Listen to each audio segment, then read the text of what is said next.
Welcome to Part 3 of the Savvy Submitter's Guide to Issues, Resolutions, and Principles. This video will get into more detail about submitting resolutions for consideration. Before proceeding, you should watch Part 1 of the series, which is an overview of Washington State PTA's legislative platform. Everything you need to submit a resolution for consideration can be found on the Washington State PTA website. Hover over Focus Areas and then click on Advocacy. This is the main advocacy page where you will find the drop-down to get to the resolutions page. If you scroll to the bottom of the page, you will find the online proposal form, instructions, and checklists you will need to review in order to submit a resolution proposal. Reviewing this information in advance will help you formulate your proposal with the best opportunity for success. To help you draft your resolution, we have a few resources for you. Go to the PTA Leaders page and then select Leader Resources and then Leadership Guides. You will need to log in to download resources from this part of the website. You will find the Advocacy resources under the Committee Focus Areas. Here you will find the Resolution Best Practices and the Resolution Template. The Resolution Best Practices document is a great resource to help you draft resolutions. It has important information about drafting your overall resolution, as well as more detail about the title, whereas clauses, resolved clauses, and persuasive statement. Another great resource is the Resolution Template document, which gives you a good idea what a resolution should look like when adopted. You can also use this template for any resolutions that your local PTA or council adopts. Please begin by reviewing the Resolution Proposal Instruction document, as it will answer questions about deliverables and deadlines, submitter requirements, expectations during the next legislative session, and will review the questions you will need to answer and information you will need to supply for your submission. If the directions are not followed and/or deadlines are not met, it may prevent your resolution from being considered and/or moving forward.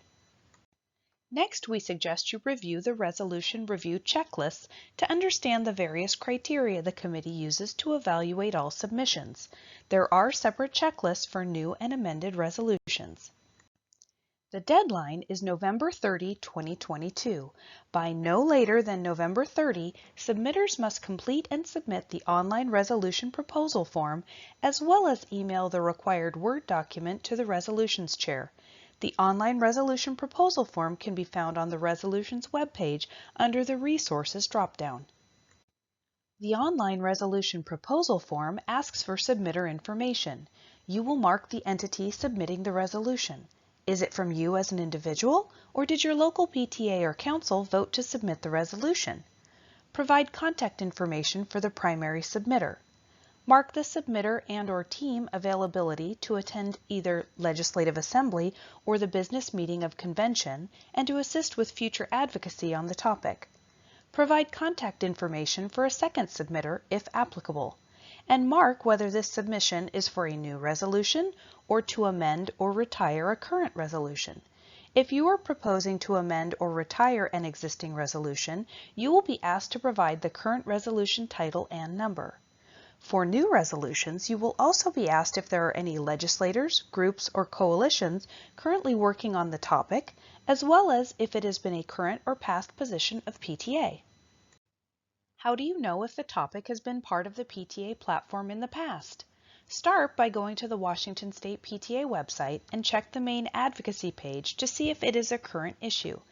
Then you can go to the file list and review the Washington State PTA Platform History document, which is a history of Washington State PTA issues going back to 1982. You should also go to the Resolutions page of the website and review the current Washington State PTA Board Positions and Resolutions document, as well as the separate document that lists retired resolutions. Also review the Legislative Principles, which can be found on the Legislative Principle page of the website. Finally, go to the National PTA website and look to see if they have any related positions or resolutions. Now that you have submitted your online resolution proposal form, the second step of the process is to email the required Word document to the resolutions chair. This document must include all of the details about the proposed resolution. The title must be 60 characters or less, including spaces. It must concisely and accurately describe the resolution. Resolutions have a limit of 10 whereas clauses. Whereas clauses state why this topic is important and why the actions in the resolved clauses should be taken. They should be broad in scope and use clear and concise language with no acronyms. Whereas clauses are the purview of the Washington State PTA Resolutions Committee and shall be edited as needed by the committee. These are shared with the voting delegates to help inform their vote, but they are not voted on by delegates. Resolutions have a limit of 4 resolved clauses. Resolved clauses should be the strongest part of the resolution and state what action or position should be taken to solve the problem set up in each of the whereas clauses. You will need to provide a persuasive statement for the voter's guide. There is a 250-word limit, and it should tell delegates how the proposed resolution would improve the lives of children and youth across Washington State and why Washington State PTA should support it. Citations are required for each whereas clause, as well as each fact quoted in the persuasive statement, so that Washington State PTA can verify the statements being made. You should also submit facts and evidence that have led you to propose this new resolution. What is the problem you are trying to address, and how does it fit with the PTA mission? If you are proposing an amendment to an existing resolution, you must also email the required Word document to the resolutions chair. This document must include all of the details about the proposed changes to an existing resolution. When showing changes, please use strike-through to note deletions and bold underline to show additions. Indicate any changes to the current title, if any. The title must still be 60 characters or less, including spaces. It must concisely and accurately describe the resolution as amended. Indicate changes to the current whereas clauses, keeping in mind there is still a limit of 10. Again, whereas clauses are the purview of the Washington State PTA Resolutions Committee and shall be edited as needed by the committee. These are shared with the voting delegates to help inform their vote, but they are not voted on by delegates. Indicate changes to the current resolved clauses, keeping in mind there is still a limit of 4. You will need to provide a persuasive statement for the voter's guide. There is still a 250-word limit, and it should tell delegates the rationale for the proposed amendments.